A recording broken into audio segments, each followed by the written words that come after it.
sobre ¿Cómo se pone esta cosa? el gabinete de vida juramental. El punto es el siguiente. Cuando se constituyó, Gabinete. estaba vigente una norma constitucional. La norma constitucional decía, en el artículo 130, no importa, que cuando asume un nuevo presidente del Consejo de Ministros, dentro de los 30 días debe comparecer ante el Congreso para presentar la política general del gobierno, y establecía la norma, ahora ha quedado derogado, que hace al respecto cuestión de confianza.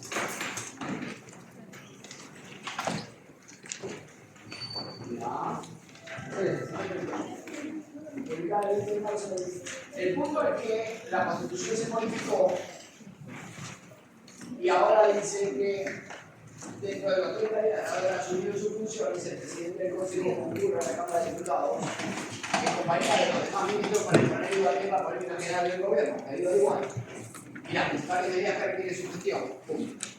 Esta exposición no da lugar al planteamiento de cuestión de confianza, es decir, la regla constitucional es la contraria. Entonces, quiero ver qué decía la ley de reforma. Artículo 24 del artículo 10, la reforma constitucional corresponde a la siguiente entra a partir de las próximas elecciones generales. Las elecciones generales fueron el domingo 12. Por lo tanto, la norma entró en vigencia al día siguiente, el lunes 13. Por lo tanto, hoy, jueves 16,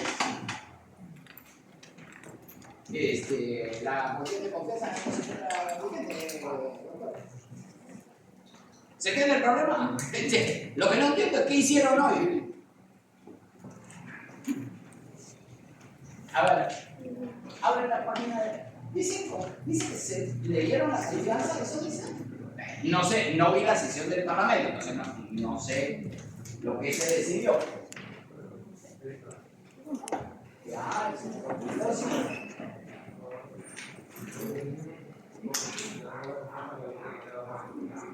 le otorgó la confianza.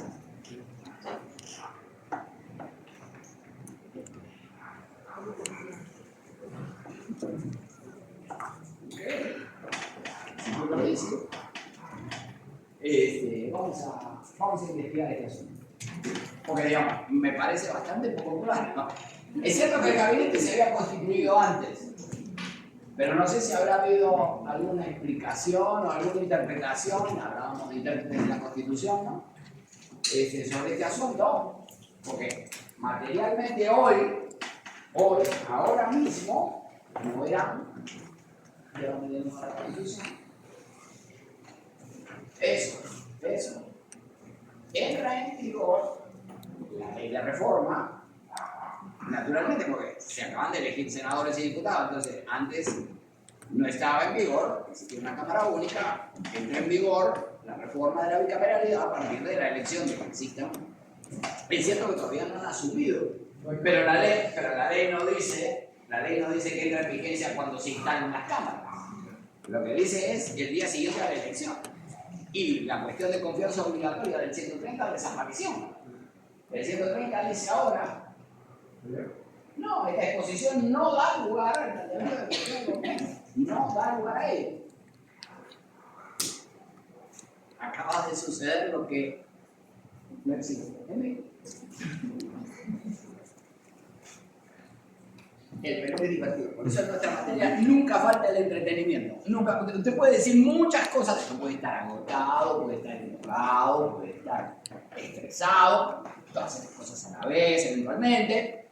Lo que nunca puede estar es aburrido, nunca. Nosotros tenemos garantía de diversión todo el rato. Muy bien, bueno, dicho esto, volvamos a nuestro problema. El cuadro de la competencia.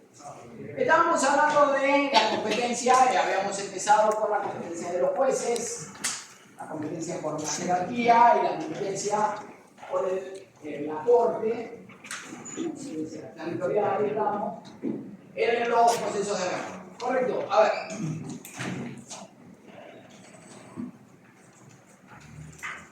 Si yo soy detenido en la Corte Superior de Justicia de Puno, ¿sí?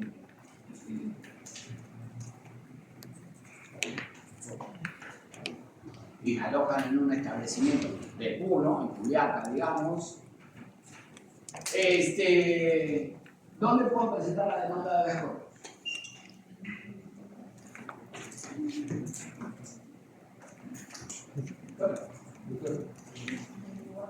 ¿Quieres responderlo tú?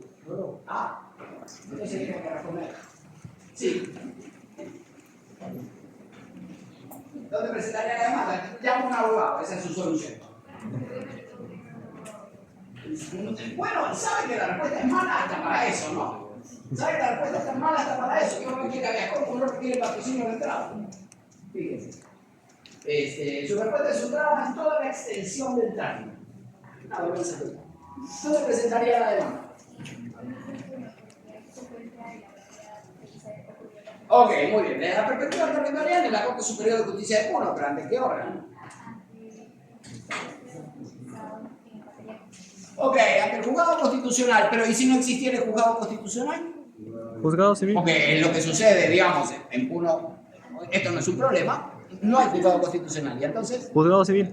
No, juzgado de investigación preparatoria. Juzgado de investigación preparatoria. Investigación preparatoria. De investigación preparatoria, es en materia... Pensé que estaba hablando del amparo. Bueno, tiene que prestar atención, perdón. Perdón. Perdón. Pensé que estábamos hablando de otra cosa. Es peligroso. Yo también pensé eso. Celebra esponsales, se compromete a casarse, después le dice, pensé que estábamos hablando de otra cosa. Compromete su responsabilidad, a ver si nos entendemos. ¿De qué hablamos cuando hablamos de amor? Le dijo Julieta a Romeo en el balcón. Eso decía Calamaro. Bueno, muy bien.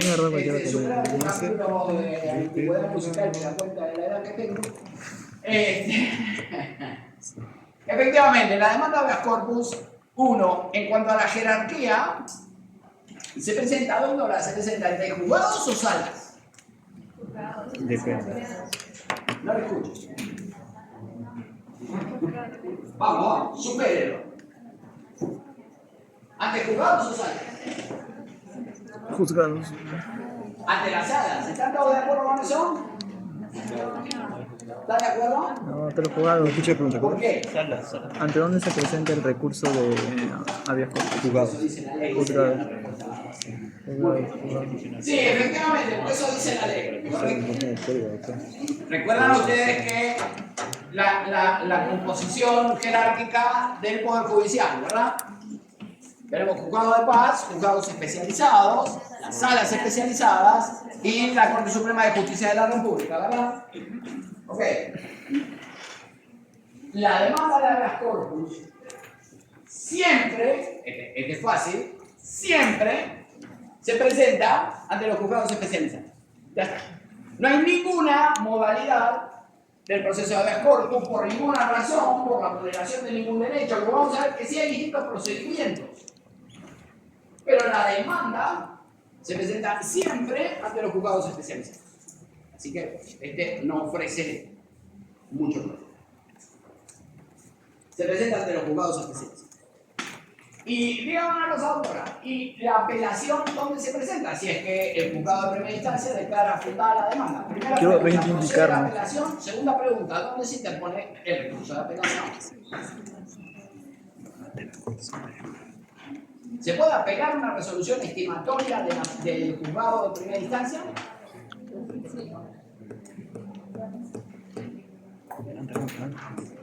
De primera instancia.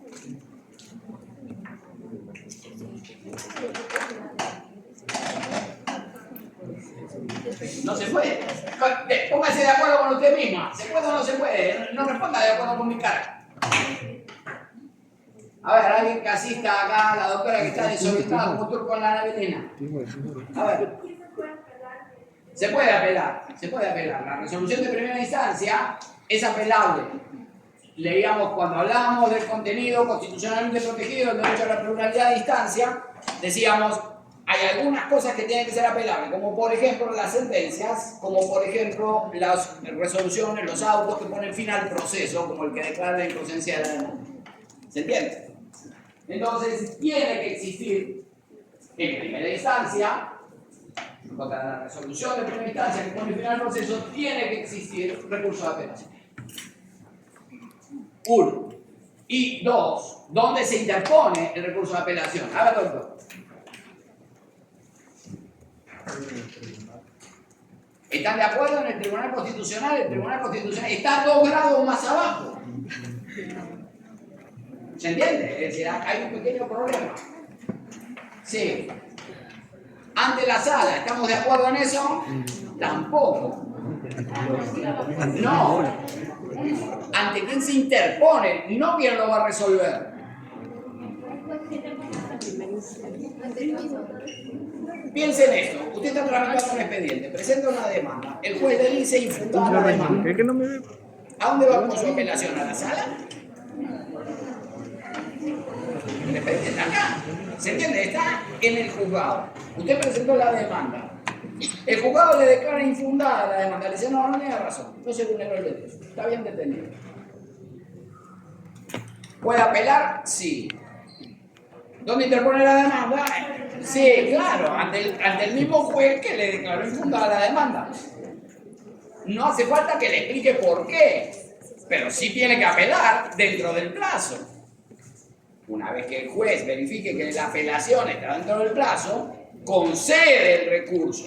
Quien concede el recurso es el juez. Es el juez que resolvió el asunto, el fondo del asunto. Concede el recurso y eleva el expediente y luego será resuelto en segunda instancia, ahora sí, por la sala. Correcto. Pero tiene que estar atenta a la pregunta. Si la pregunta es dónde se interpone o quién lo resuelve, son dos cosas distintas. Correcto.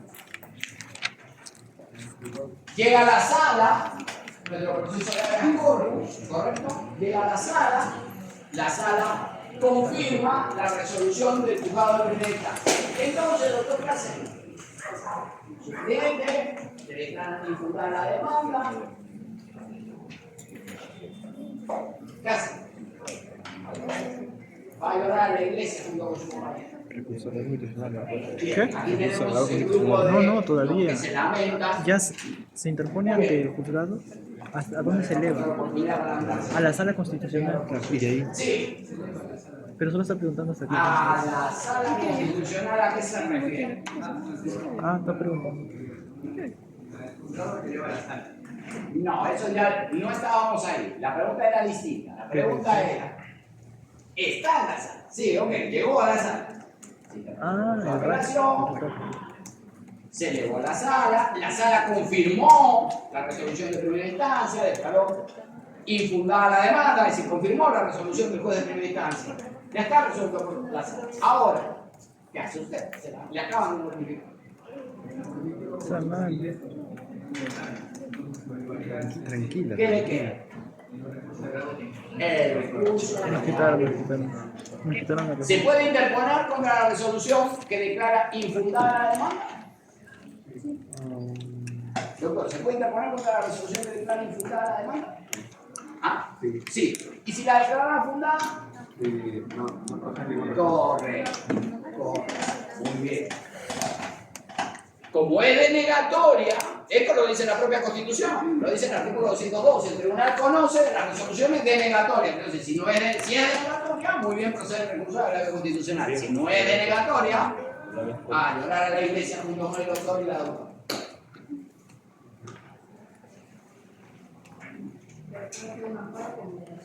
Naturalmente puede recurrir a la vía del amparo contra amparo. Muy bien. Buena observación. Procede el recurso de agravio. ¿Dónde se interpone el recurso de agravio? Ante la sala. ¿Quién lo resuelve? El tribunal. Y se acabó la conversación. El tribunal llevará a cabo la vista de la causa, si es que se va a pronunciar sobre el fondo, porque si no la declara improcedente y chao. Así que, si se va a pronunciar sobre el fondo del asunto, fijará una audiencia de vista y luego notificará su sentencia y con eso se acabó. Ya. Muy bien, estas son las reglas del habeas corpus. Vamos al artículo 2 del código.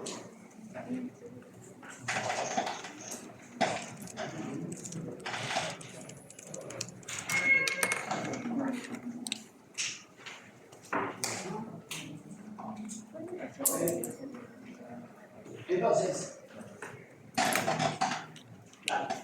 arranca.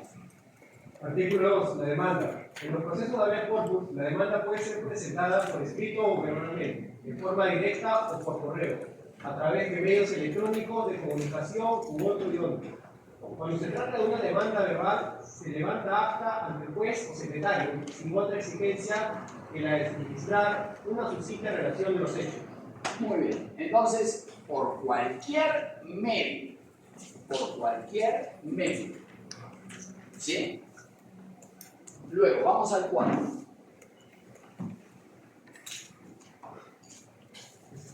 ¿Correcto? Ahí arriba tienen la competencia de los jueces constitucionales, si existieren, y si no existieren, ante los juzgados de investigación preparatoria. Y como verán ustedes, no hay ninguna variante de este asunto. ¿Cómo se presenta la demanda? Está en el artículo 2. ¿Dónde se presenta la demanda? Está en el artículo 30.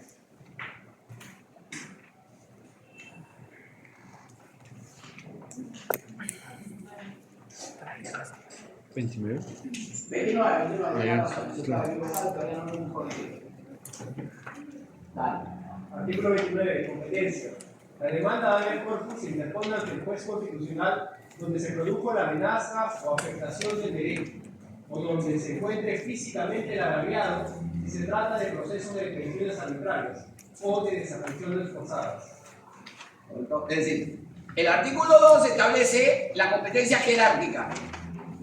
¿En qué nivel se presenta la demanda? El artículo 30, la competencia territorial. ¿En qué corte se presenta la demanda? ¿Correcto? Así que, con combinar esos dos factores, es muy sencillo. ¿Dónde presentar la demanda?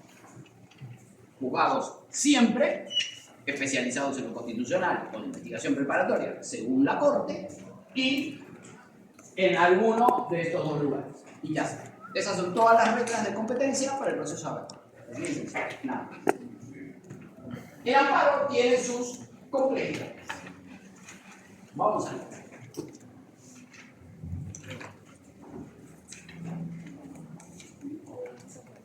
Vamos por abajo, por la regla general. ¿Correcto? La regla general es la de que el amparo se interpone ante los juzgados especializados. Como regla, ¿sí? Se interpone ante los juzgados especializados. Salvo los supuestos previstos en el artículo 42.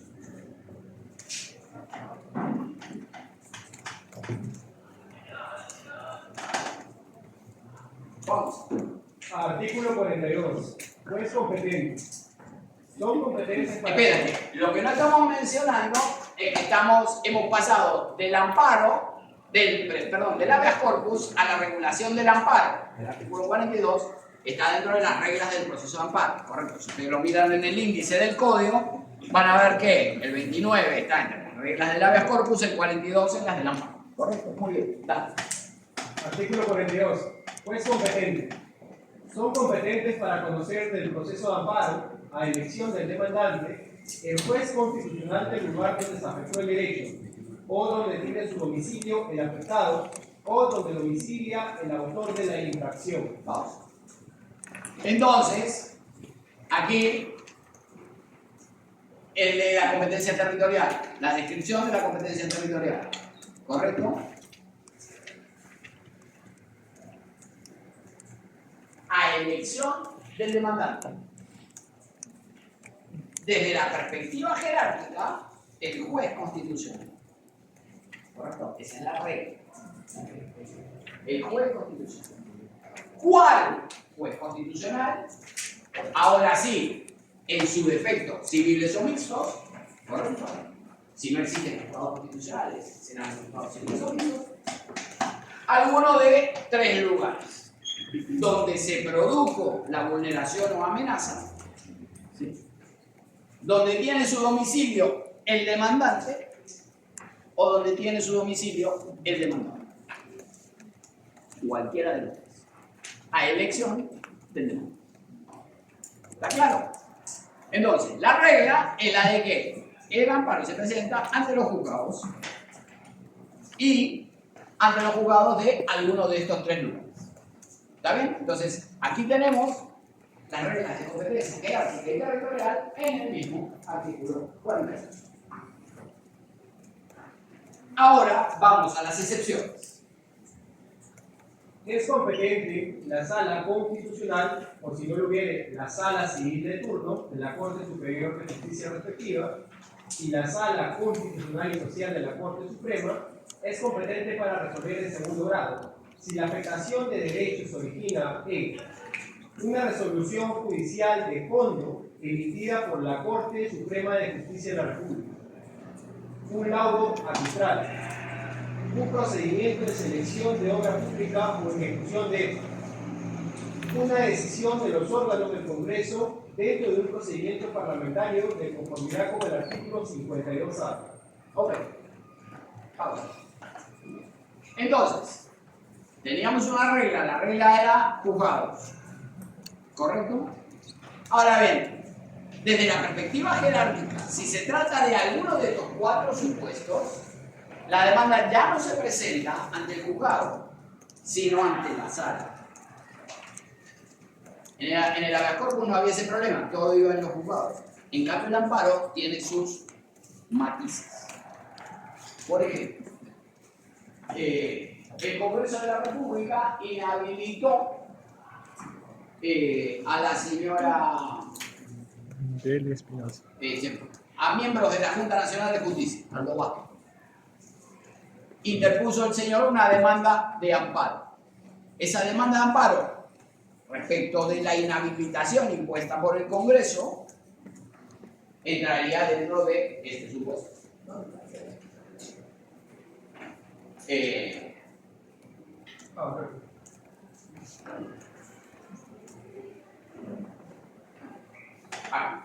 Correcto. Una decisión de los órganos del Congreso. ¿Está bien? Entonces, si la cuestión es un alto funcionario inhabilitado por el Congreso, sí, 42. ¿Correcto? La demanda se interpone ante la sala. Si la demanda de amparo se refiere a la contratación de una obra pública por presunto vicio del OCE, por ejemplo, por decir algo, ¿se entiende? El organismo supervisor de la contratación con el Estado, ¿no? Es decir, emitió una resolución que dice que usted incurrió en una infracción y que debe pagar una multa. Usted puede cuestionar la motivación de esa resolución administrativa, ¿correcto? Pues bien, esa demanda, respecto de contra la resolución administrativa en el ámbito de la contratación pública, tramita igualmente ante la sala. El arbitraje, lo explicábamos cuando hablábamos del control difuso, hablábamos de las reglas del arbitraje, ¿correcto? Cuando se emite el laudo, queda firme la cuestión, concluye, salvo que se haya previsto por alguna razón que sea apelable el laudo, pero como regla, el laudo de primera instancia es definitivo. En consecuencia, luego vamos a ver algunas particularidades del amparo contra laudo, pero desde la demanda que se interpusiere en los casos en los que proceda, todavía no nos hemos discutido en esos casos, pero digamos, solo en unos casos en los que procede el amparo contra laudos, la demanda se interpone ante la sala. ¿Correcto? En cuanto al amparo contra resoluciones judiciales, quiero llamar la atención de que no todo amparo contra resolución judicial tramita originariamente ante la sala. No todos. ¿Correcto? Hay algunos amparos contra resolución judicial que tramitan ante la sala y otros que no. ¿Cuáles tramitan ante la sala? Los que allí dicen. Una resolución de fondo emitida por la Corte Suprema. ¿Qué quiere decir una resolución de forma? De fondo, porque hay resoluciones de forma de la Corte Suprema. Cuando la Corte Suprema, a ver, deberían saber que, a diferencia de lo que sucede con el recurso de agravio constitucional, donde usted interpone el recurso ante la sala y la sala civil o constitucional o civil, o la sala penal, si es que la apelación de un habeas corpus, califica el recurso de agravio constitucional, lo concede y lo eleva. El recurso de casación no funciona. La sala toma conocimiento del recurso y eleva el expediente. Y chao. ¿Por qué? Porque quien concede el recurso es la Corte Suprema. Es decir, la Corte Suprema en materia de casación resuelve en dos partes, si es que se va a pronunciar sobre el fondo. Primero, califica, evalúa la procedencia del recurso de casación. Y solo se admitió el recurso de casación, luego se pronunciará sobre el fondo del asunto. ¿Correcto? Pero eventualmente puede declarar improcedente el recurso de casación, porque como ustedes saben, el recurso de casación no es un recurso extraordinario, no es un recurso que procede en todos los casos, tiene que demostrar los supuestos específicos que establezca el Código Civil, que no tenemos, el procesal civil, que no tenemos idea cuál es. Correcto, pero lo que sea que fueren, pues a eso debe referirse el recurso de casación. ¿Está bien? Entonces, si la Corte Suprema le declaró improcedente el recurso de casación, no hubo un pronunciamiento de fondo. No le dijeron si usted tiene razón o no. Usted cuestionaba una resolución judicial que ordenaba que resolvía una obligación de la suma del dinero. Si le admiten el recurso de casación y le declaran infundada la demanda, entonces sí se resuelve el fondo del asunto. ¿Está claro? No tiene usted razón. O viceversa, si declaró fundada la demanda, sí la tiene. Correcto. Entonces, esto es un pronunciamiento de fondo de la Corte Suprema. Le dijo, le respondió si usted tiene un derecho o no. Eso es pronunciamiento de fondo. Distinto de decirle su recurso no procede. Su recurso no procede, no es un pronunciamiento de fondo. Entonces, cuando la demanda de amparo con la resolución judicial se interpone ante la sala, pues cuando la Corte Suprema se hubiera pronunciado sobre el fondo del asunto. Y si no hubo pronunciamiento de la Corte Suprema, o esta no se pronunció sobre el fondo, entonces estamos en un amparo ordinario. ¿Se entiende? ¿En qué caso pudo no pronunciarse la Corte Suprema? Porque no procediera el recurso de casación. ¿Me explico? Por ejemplo, usted tramita un proceso de alimentos. El proceso de alimentos tramita originariamente ante los juzgados de paz. ¿Correcto? ¿Quién es la alzada de los juzgados de paz? Los juzgados especializados. Por lo tanto, el juzgado especializado va a resolver en segunda instancia. Contra esa no procede el recurso de casación. Se acabó. ¿Se entiende? Procede solo contra la casación procede solo contra las resoluciones de sala. Esta no es una resolución de sala. No procede el recurso de casación. Por lo tanto, cuando usted cuestione una resolución judicial, por ejemplo, recaída en un proceso de alimentos, cuya resolución definitiva fue emitida por el juzgado y donde no procede la casación, entonces la demanda la va a presentar ante el juzgado. ¿Por qué? Porque no ha habido un pronunciamiento de fondo emitido por la Corte Suprema en ese caso. Dos requisitos concurrentes para que la demanda de amparo se presente ante la sala. Decisión de la Corte Suprema. No siempre, no en todo proceso judicial hay decisión de la Corte Suprema. Correcto. Uno. Y dos, la decisión de la Corte Suprema tiene que pronunciarse sobre el fondo, no sobre la procedencia del recurso de casación. Correcto. ¿Está claro? Entonces, no todo amparo contra la resolución judicial, primero, no todo amparo tramita originariamente ante la sala, uno.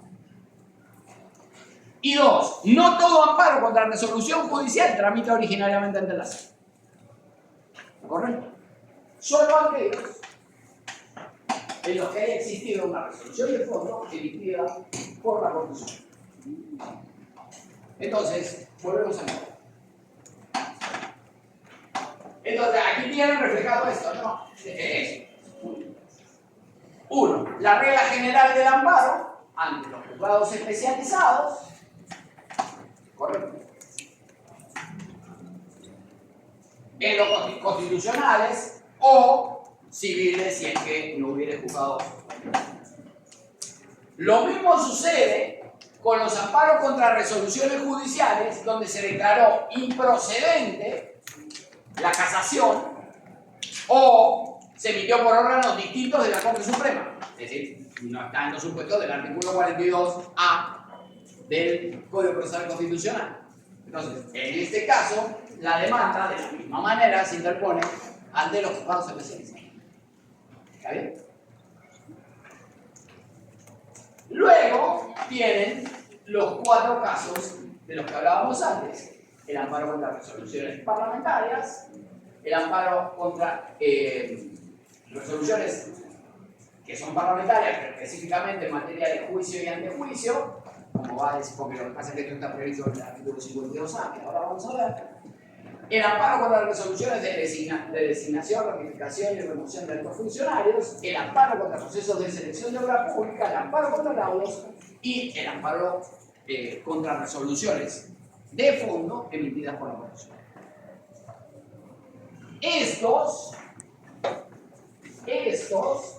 La demanda, en estos casos, quiero decir, la demanda se interpone ante la Sala Superior.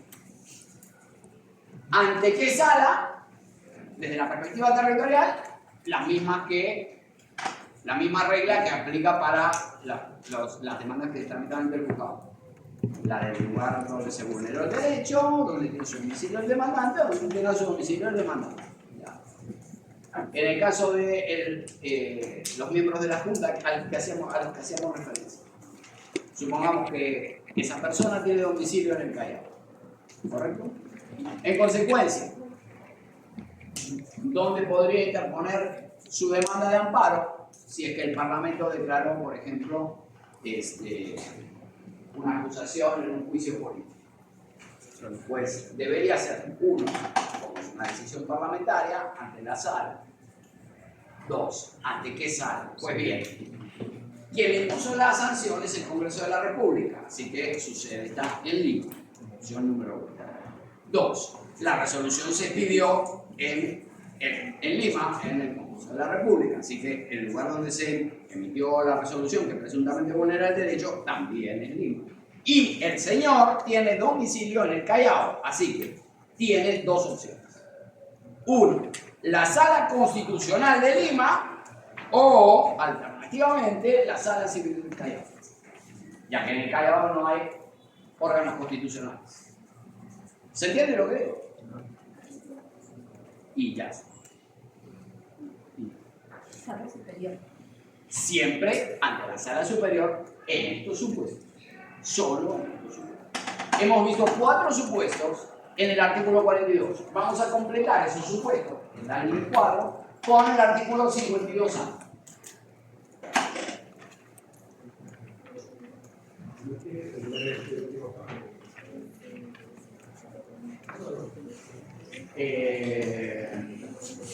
Bueno, vale.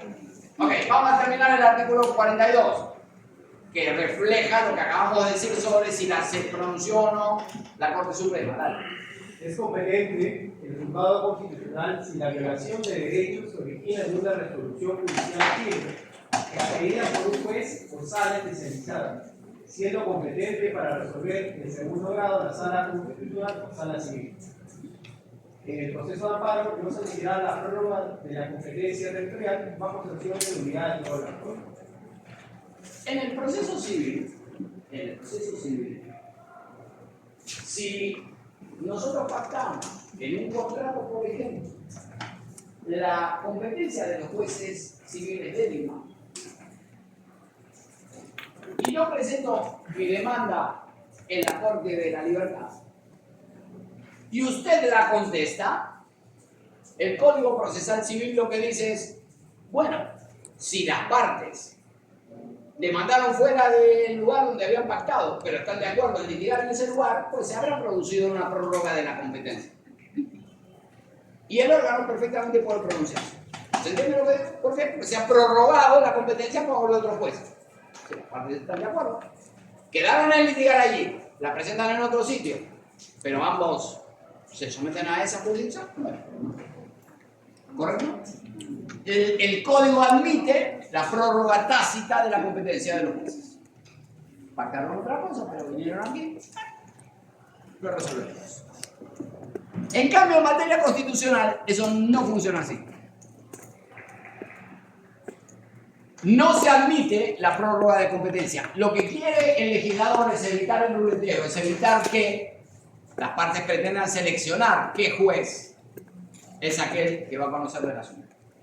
Entonces lo que dice es, le corresponde solo a el del lugar, del domicilio del demandante, del domicilio del demandado o donde se vulneró el derecho. Y nada más. La demanda solo puede presentarse en uno de estos tres lugares, en ningún otro. Y no existe prórroga de la competencia como existe en materia civil. Por eso mismo el código advierte este tema de la nulidad del proceso resuelto por jueces distintos de aquellos que son competentes en materia territorial. No se admite la prórroga de competencia territorial bajo sanción de nulidad de todo el proceso.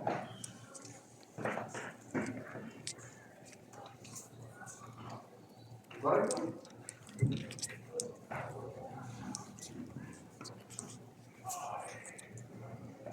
Naturalmente que si la demanda, por tratarse de alguno de los supuestos excepcionales, tramitó ante la sala, ¿quién va a conocer en segunda instancia? ¿Ah? La Corte Suprema. ¿Se entiende? El proceso funciona igual, solo que un nivel más arriba. ¿Se entiende? En lugar de tramitar ante el juzgado y la apelación tramitar ante la sala, es decir, resuelta en segunda instancia por la sala, cuando se trata de estos supuestos especiales del artículo 42, lo que vamos a ver en el 52A, cuando se trata de esos supuestos excepcionales, entonces tramita en primera instancia ante la sala, procede el recurso de apelación, cualquiera sea el sentido de la sentencia, es interpuesto ante la sala lo concede, eleva el expediente a la Corte Suprema y será la Corte Suprema quien lo resuelva en segunda instancia. Si fuere denegatoria la resolución que expida la Corte Suprema al resolver la apelación en el proceso de amparo, entonces procede el recurso de agravio constitucional. Si fuere estimatoria, queda firme, no procede ningún recurso y se acabó. ¿Se entiende?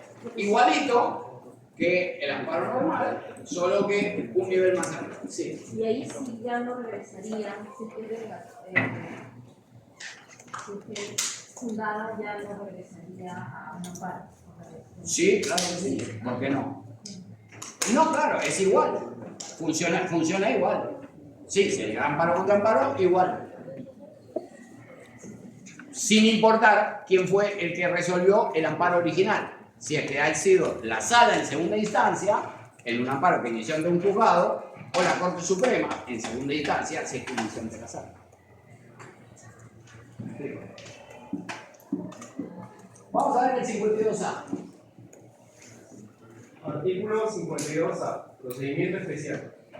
El trámite de la demanda de amparo donde se cuestione el ejercicio de atribuciones exclusivas incluyentes en el Congreso de la República, referidas a la elección, designación, ratificación y remoción de actos funcionarios. Número 1.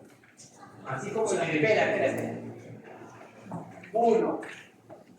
También tramita ante la sala, además de los supuestos del 42, en el 52A añade supuestos de trámite de amparo que tramitan ante la sala superior. Referidas a la elección, designación, ratificación y remoción de altos funcionarios, ¿correcto? Por ejemplo, la designación del defensor del pueblo, ¿correcto? El funcionario, la decide el Congreso, se puede cuestionar por la vía del amparo, bueno, en principio sí. No faltan discusiones sobre el asunto, pero es evidente que si la designación está en el código, pues supongo que sí. Entonces, este trámite especial tramita con las reglas que aquí va a indicar, ¿no? Y entre ellas la demanda se interpone por el titular del derecho y en primera instancia es de conocimiento de la sala constitucional. Entonces, en estos casos de aquí, que son los que completan el cuadro, la demanda es de conocimiento ordinario de la sala. Entonces, supuesto número 1, elección, designación, ratificación y remoción de altos funcionarios. ¿Qué más? Así como las vinculadas al juicio y al juicio político. Juicio y juicio político, es decir, el juicio político supone acusación por infracción de la Constitución, el antejuicio supone acusación por un delito. ¿Correcto? Obviamente esas decisiones las adopta el Congreso de la República. En su momento, el Pleno del Congreso hoy lo decidirá el Senado, ya que la acusación la presenta la Cámara de Diputados y la va a resolver el Senado. Entonces, las decisiones del juicio político y el de juicio son adoptadas por actualmente con la Constitución vigente. Todos digan que la Constitución no está vigente el día de hoy. Las adopta el Senado. Muy bien, 1. Elección, designación, ratificación y remoción de altos funcionarios. 2. Juicio y antejuicio político. Y vamos como fe. Y a la vacancia y suspensión presidencial. La vacancia y la suspensión del presidente. Como ustedes saben, los artículos 113 y 114 de la Constitución se refieren sucesivamente a esos dos cuestiones, ¿no? Se puede declarar la vacancia por la muerte, por la incapacidad moral, por haber salido del capítulo sin autorización, ¿correcto? La vacancia. Es decir, echamos al presidente de la República una patada donde las patadas se dan, ¿correcto? Muy bien. En cambio, la Constitución también prevé la posibilidad de suspender, eso quiere decir, al presidente. No lo echamos, sino que lo suspendemos por medio, retiro o un acuerdo. Muy bien. Entonces, si se trata de cuestionamiento por la vía del amparo de resoluciones en las que se haya declarado la vacancia o la suspensión del presidente de la República, entonces también la demanda tramita ante la Sala. Llegamos de regreso al cuadro. Conclusión. Conclusión, todos los supuestos están aquí. No hay nada que inventar. Ya está inventado. La regla en los juzgados,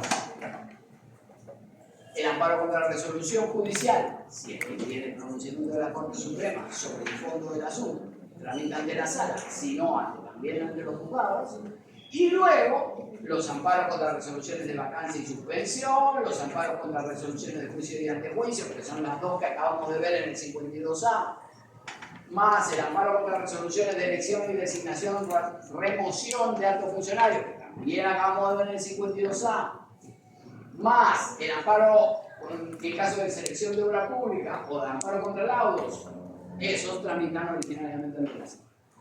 Y ya, eso sí que son unos cuantos supuestos, pero están todos.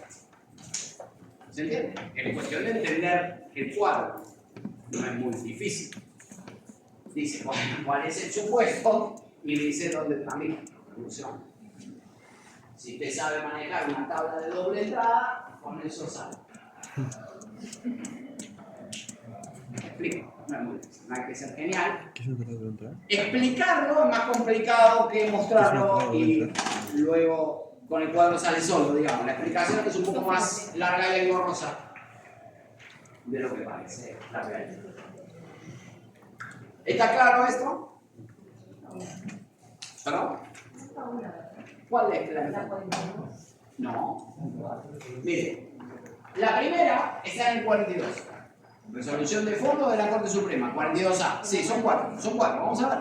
42A, la primera. ¿Está bien? La de arriba de todo. 2. Amparo contra laudos, también, 42B. Amparo contra el proceso de selección de obra pública, 42C. Y amparo contra resoluciones parlamentarias, no, ya, ok, lo que pasa es que las de elección parlamentaria, que son el 42D, se superponen con la de acusación y compañía. Entonces, son decisiones parlamentarias, ya sea de elección de designación, amparo contra resoluciones parlamentarias de juicio o antejuicio, o resoluciones parlamentarias de vacancia y suspensión. ¿Se entiende? Podríamos añadir, si usted quisiera que coincidieran numéricamente un amparo contra cualquier otra cosa que decida el Congreso. ¿Se entiende lo que digo? Podría ser. De hecho, lo podríamos incorporar para separar los que están en el 42A, en el 42 de los que están en el 52A. ¿Se entiende lo que digo? Podríamos hacer un refinamiento. No, me parece que es bastante claro, pero podríamos hacer un refinamiento para indicar cuál era, independientemente de que eso está mencionado aquí, podríamos diferenciar cuál es el supuesto de cada uno. ¿Ah? Bueno, muy bien. Ahora vamos, baja. Muy bien. Vamos a ver el proceso de habeas data, ¿correcto? Vamos a ver dónde tramita el habeas data. 54. Archivo popular dónde está. ¿Qué? Archivo popular dónde está. ¿Qué? Archivo popular dónde está. Eso ya lo vimos. Es competente para conocer los procesos de habeas data el juez constitucional del lugar donde se encuentre la información, el dato o donde tiene su domicilio principal el afectado, a elección del demandante. ¿Correcto? Entonces, aquí una vez más, igual que en el amparo, está junta la regla de la competencia jerárquica y la competencia territorial. Es competente para conocer de la habeas data el juez constitucional, así que tramitan todas en primera instancia, igual que la habeas corpus. El juez constitucional. Ahora bien, ¿cuál juez constitucional? ¿Correcto? El del lugar donde se encuentra la información, el dato, o donde tiene su domicilio el afectado. ¿Correcto? Donde se encuentre el banco de datos o el dato propiamente dicho. ¿Correcto? Supongamos que se trate de una resolución electoral. ¿Correcto? Estará en la sede del Jurado Nacional de Elecciones, Constitución competente del Juzgado de Lima.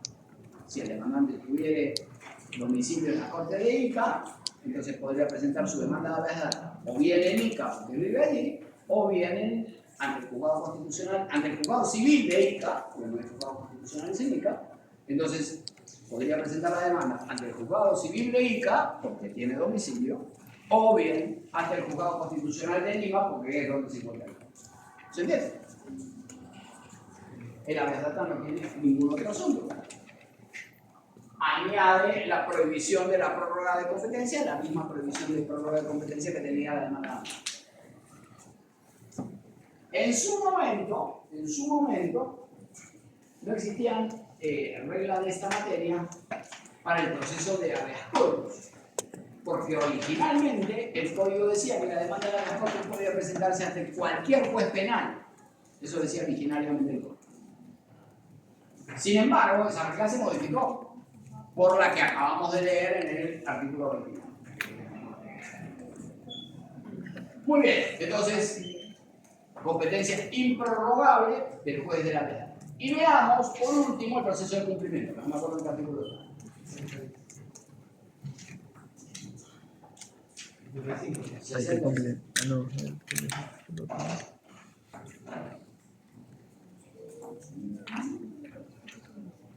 Proceso de cumplimiento. Artículo 65. Es objeto del proceso de cumplimiento ordenar que el funcionario o autoridad pública renuente de cumplimiento a una norma legal o ejecute o acto Pero es que no existe la competencia, evidentemente, ¿no? se pronuncie expresamente cuando las normas legales le ordenen No, emitir no una es un resolución. problema de creación. Es un poco, a ver. Claro, Acá está. claro. 37. Ok. Artículo 67. Legitimación y representación. Cualquier persona podrá iniciar el proceso de cumplimiento frente a normas con rango de ley y reglamento. Si el proceso tiene por objeto hacer efectivo el cumplimiento de un acto administrativo, solo podrá ser interpuesto por la persona a cuyo favor se expidió el acto o quien invoque interés para el cumplimiento del deber omitido. Tratándose de la defensa de los derechos o intereses difusos o colectivos, la legitimación corresponderá a cualquier persona. Asimismo, la Defensoría del Pueblo puede iniciar procesos de cumplimiento. Ok, pero esto, una vez más, no está hablando sobre, no está hablando sobre, claro, no está hablando sobre la competencia judicial, sino sobre la legitimación de las partes. ¿Correcto? Arriba la competencia. Ahí, a ver.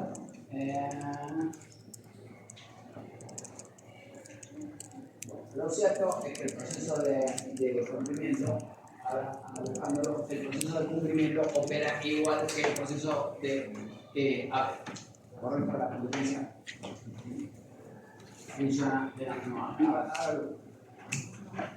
Correcto, la competencia corresponde a los jueces especializados y tramita en segunda instancia ante las salas especiales. ¿Correcto?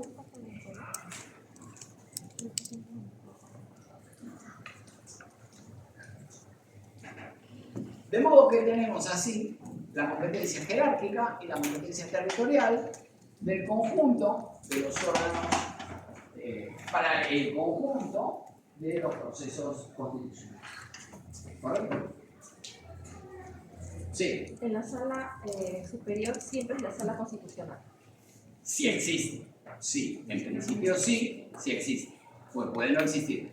Si no existe, la sala superior puede ser o bien la alzada del juzgado de investigación preparatoria, la sala penal, en el habeas corpus, o bien, si no existe el juzgado constitucional y tramitación de juzgados civiles o mixtos, la sala civil o mixta.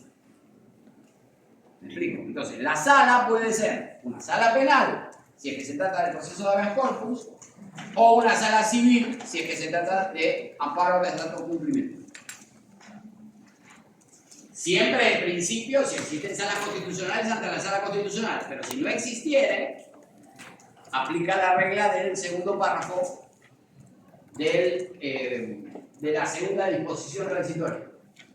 Creo que en este caso, si bien no hay una regulación expresa, debe inferirse de lo que dice este último párrafo del principio. Vale.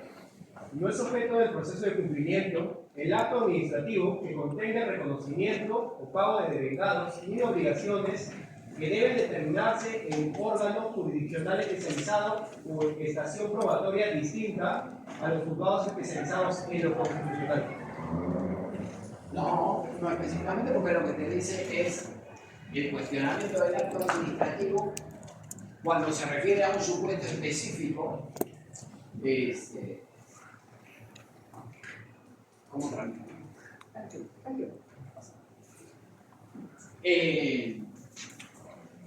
¿Está claro? Hay que analizarlo un poco, pero en realidad sí. ¿Correcto? Muy bien.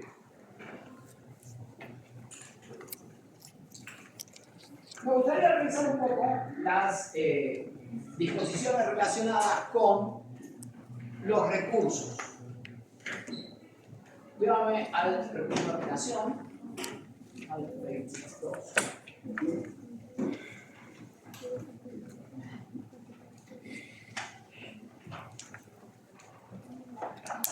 Vale. Medios impugnatorios.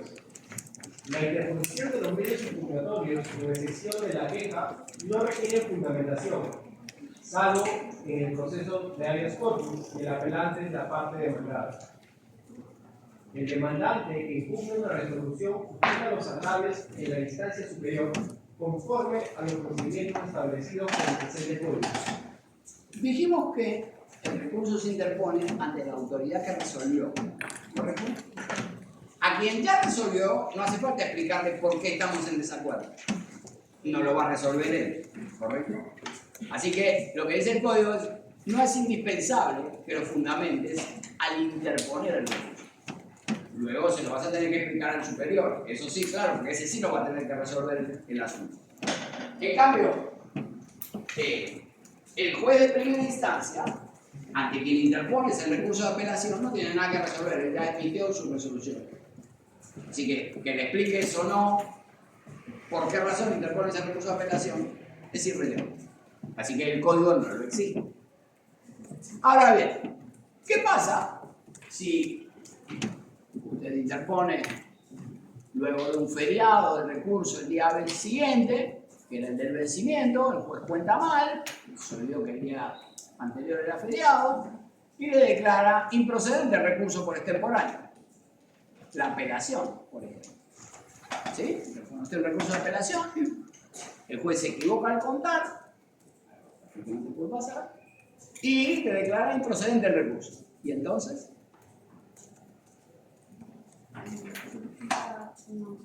No. Hay un mecanismo procesal, sí. Hay un mecanismo procesal propio. ¿La queja? La queja. La queja. El recurso de queja procede para la denegatoria arbitraria de un recurso, ya sea respecto al recurso de apelación o respecto del recurso de agravio constitucional.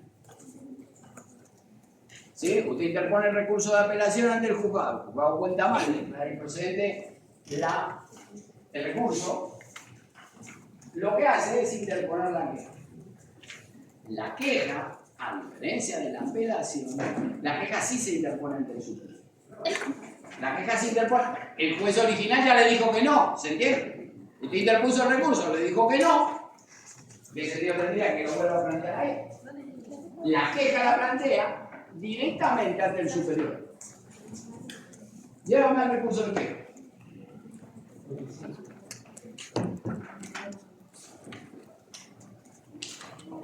Dale. El recurso de queja procede contra la resolución que niega el recurso de agravio constitucional.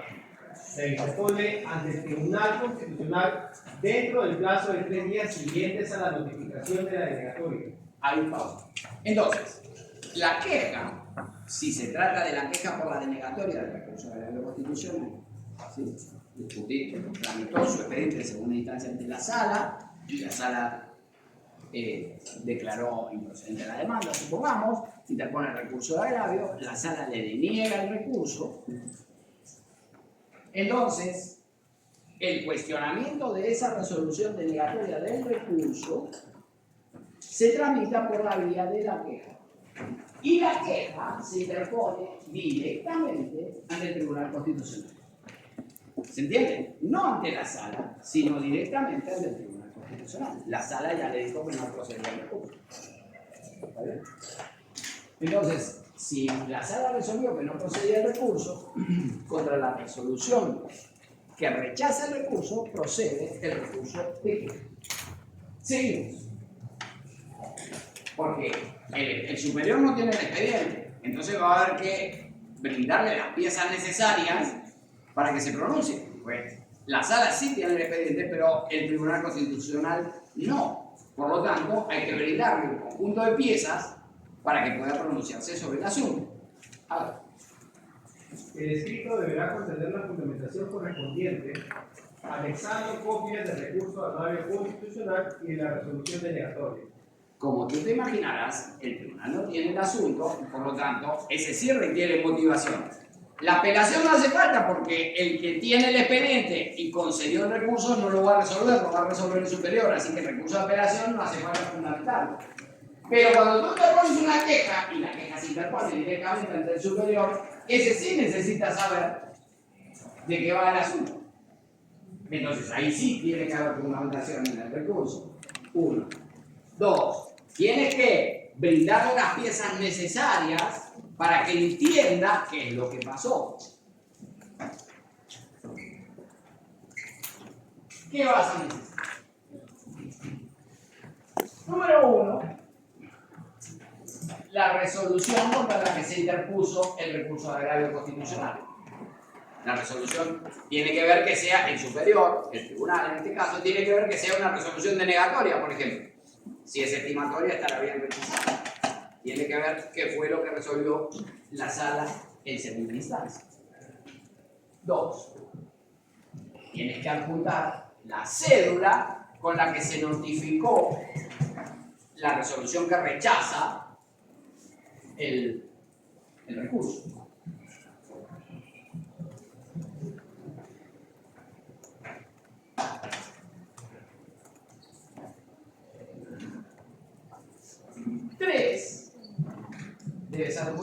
Debes adjuntar el escrito de presentación del recurso para que se pueda ver si estuvo o no dentro del plazo. ¿Se entiende? Te notificaron que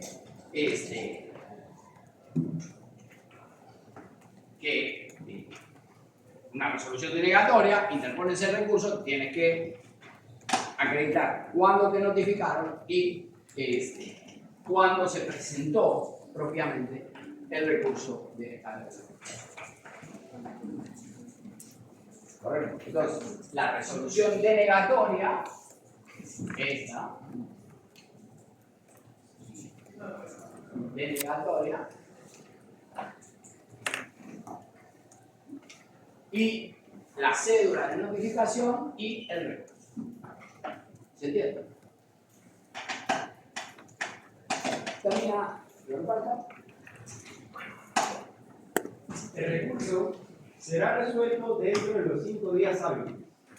Si el Tribunal Constitucional declara fundada la queja, ordenará a la sala el envío del expediente dentro del tercer día de oficiado, bajo responsabilidad. Se permite el recurso de queja en caso se deniegue el recurso de apelación por saldo contra resoluciones en ejecución. No nos vamos a meter ahora en el recurso de apelación. Pero entonces está claro cómo funciona la queja. Le deniegan el recurso, ya sea esto que hemos visto para el agravio del recurso de agravio constitucional, opera de la misma manera para el recurso de apelación, para la denegatoria del recurso de apelación. Entonces, la queja se presenta directamente ante el superior, 1, 2, requiere fundamentación, 3, deben adjuntar las piezas necesarias para que el órgano superior, que no tiene el expediente, pueda pronunciarse. Las resoluciones, las cédulas y el recurso, para que el superior tenga las piezas procesales necesarias para pronunciarse sobre si estuvo bien rechazado o mal rechazado el recurso. ¿Correcto? Entonces, regresamos al 22. Sí. Entonces, si no la queja, sino que una instancia o de agravio constitucional, se dice que cuando se presenta la misma sala no necesita ser fundamentada, ¿verdad? Sí. ¿Cómo se refiere? Sí. Entonces, de todas maneras, se supone que debe haber una fundamentación porque parece por eso se ve claro, ¿no? Entonces, Mire, ese era el criterio anterior del código, pero es un criterio, es innecesaria la fundamentación en primera instancia. Usted no lo va a decidir. Luego tiene, lo que pasa es que la sala superior después, sí, claro, naturalmente, le va a notificar para que exprese agravios y ahí le va a tener que explicar, porque esto forma parte del trámite en sala. ¿Me explico?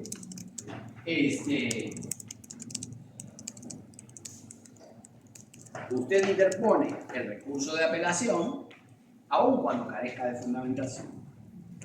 El juzgado ve si está o no dentro del plazo, concede el recurso. pero no motivación. No, es que solo se limita a conceder o no el recurso de apelación. No lo va a decidir, no lo va a resolver. No va a resolver si usted tiene razón o no respecto de su pretensión de que se revierta esa resolución. Claro, evalúa el plazo, básicamente. Evalúa el plazo. Y luego eleva el expediente al superior. Cuando el superior lo recibe, notifica a las partes para que expresen agravios. Para que exprese agravios. Entonces, ahora sí, usted le explicará a la sala ¿por qué tiene que revocar la resolución de primera instancia? ¿Se entiende? Entonces, no hace falta que fundamente al interponer el recurso, porque eso lo va a hacer ante el superior cuando exprese el recurso. Volvemos al 22. Entonces, decíamos, no requiere fundamentación, salvo la. Vamos a ver el recurso de apelación. Artículo 22. Recurso de apelación. El recurso de apelación en los procesos constitucionales, habeas corpus, amparo, habeas data y de cumplimiento, procede contra las resoluciones que las partes consideren que los agraven. Es decir, el recurso de apelación en cualquiera de los procesos de tutela de derecho, y funcionaron 4, son apelables. El recurso de apelación procede en todos los procesos de tutela de derecho. Muy bien. Y lo que fija el artículo 22 es el plazo para la interposición del recurso. ¿Correcto? Muy bien. Los plazos para interponerlas, para impugnarlas son, en el proceso de habeas corpus es de 2 días hábiles. En los procesos de amparo, habeas data y de cumplimiento es de 3 días hábiles. Con eso es suficiente, no nos vamos a meter por ahora con la apelación por salto, es una modalidad específica de la apelación para la ejecución de la sentencia, pero no quiero añadir el enredo de la ejecución de la sentencia. Entonces, procede el recurso de apelación, cualquiera sea el sentido, dijimos que puede interponerlo el demandante, el demandado o los dos, y explicábamos que si la demanda declara fundada en parte la demanda, entonces, potencialmente puede suceder que las dos partes estén en desacuerdo con la sentencia. Tanto el demandante como el demandado, cada uno por lo que haya perdido. ¿Correcto? Entonces, si se declara fundada en parte la demanda, es usual que la apelación la presenten los dos. Así que puede ser que apele el demandante, que apele el demandado o que apelen los dos. Todo por parte. El plazo para interponer el recurso es de 2 en el habeas corpus, 3 en los demás casos. Si la resolución del habeas corpus se notifica en forma física hoy, ¿cuándo vence el plazo? En el habeas corpus. Lunes. Por eso, ¿no? Y entonces, ¿cómo lo cuentan?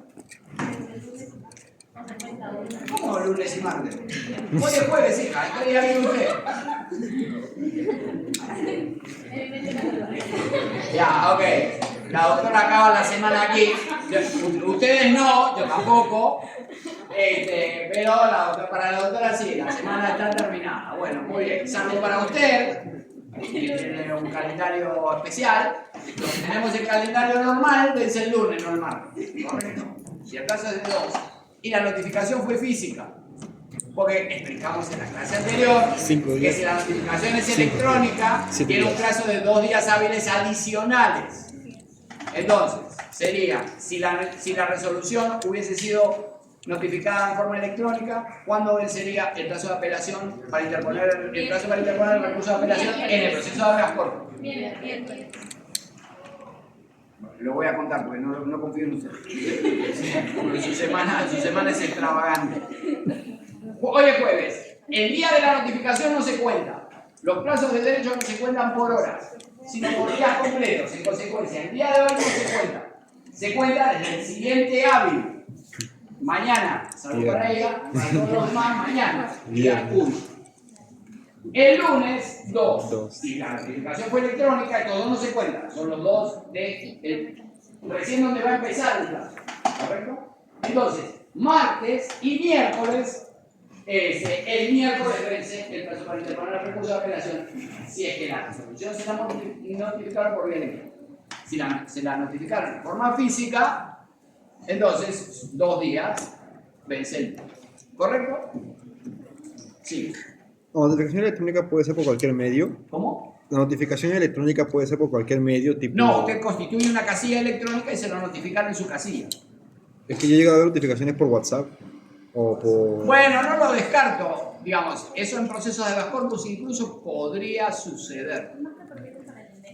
¿Cómo? Pero sí, claro, sí, pero usted es el que constituye domicilio cuando se presenta. Claro. En todo escrito judicial, usted se presenta y constituye un domicilio para que le notifiquen justamente. Y constituye un domicilio físico y un domicilio electrónico, constituye una casilla, entonces lo notifican en su casilla o en su correo.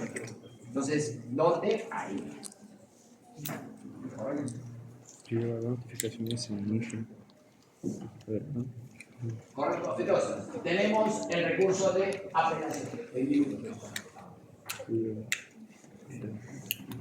22, perdón. Saltamos el recurso de apelación por salto, lo dejamos aparte, seguimos, pasamos al 23.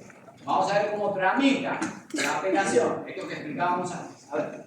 Artículo 23. Trámite del recurso de apelación. El recurso de apelación se tramita. En el proceso de habeas corpus, concedido el recurso de apelación, el juez eleva los autos al superior en el plazo de un día hábil. El superior jerárquico resuelve en el plazo de 5 días hábiles. No hay vista de la causa, salvo que el demandante o el favorecido la solicite. Pausa.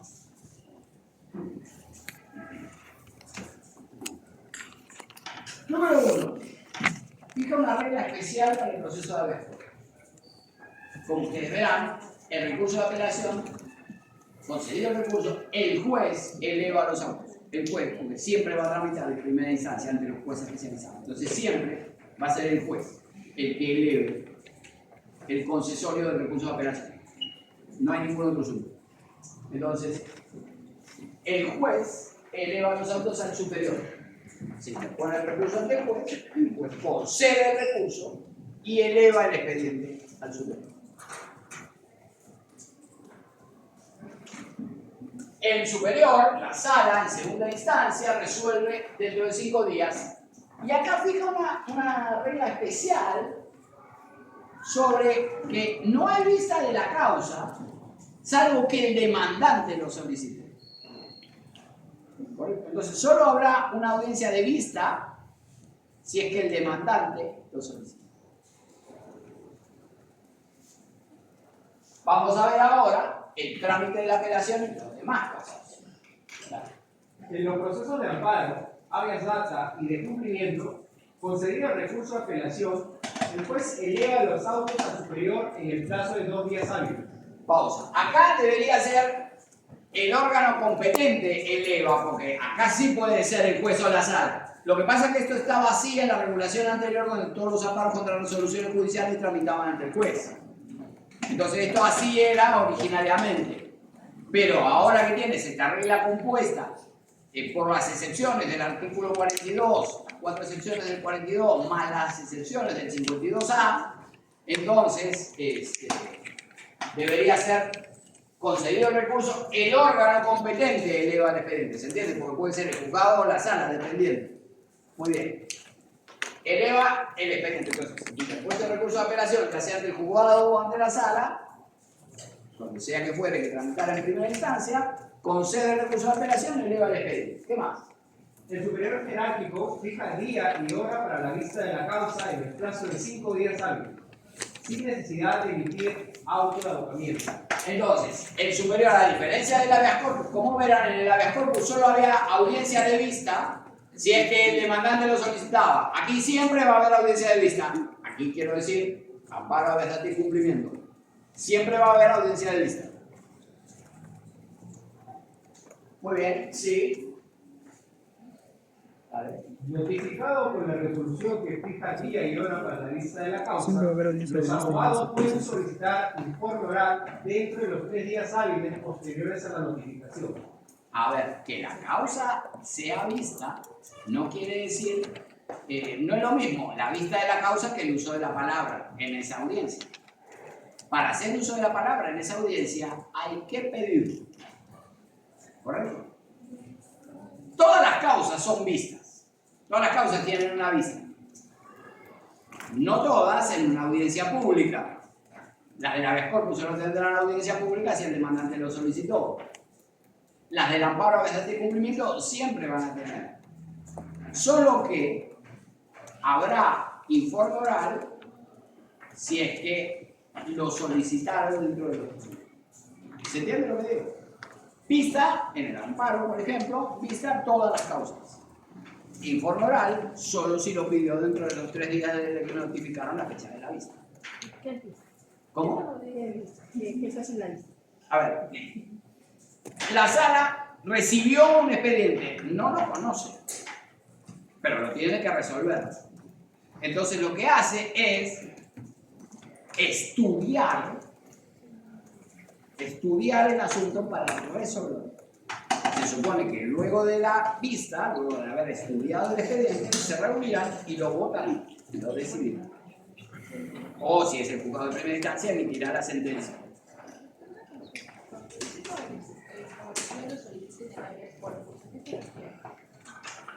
Que él lo pida. Tiene que pedir que haya audiencia. Claro. El favorecido es aquel que sufre la vulneración de su derecho, que puede o no ser el demandante, porque la demanda puede ser interpuesta por cualquier persona. Por eso la diferencia, ¿se entiende? Es decir, puede ser que la demanda haya sido interpuesta por el propio favorecido. Por ejemplo, en el caso de la señora Fujimori, cuando estaba detenida, interpuso ella el habeas corpus. Entonces, el propio favorecido es el que interpone la demanda. En el caso de Fujimori, por ejemplo, padre, que veíamos el tema del proceso de habeas corpus,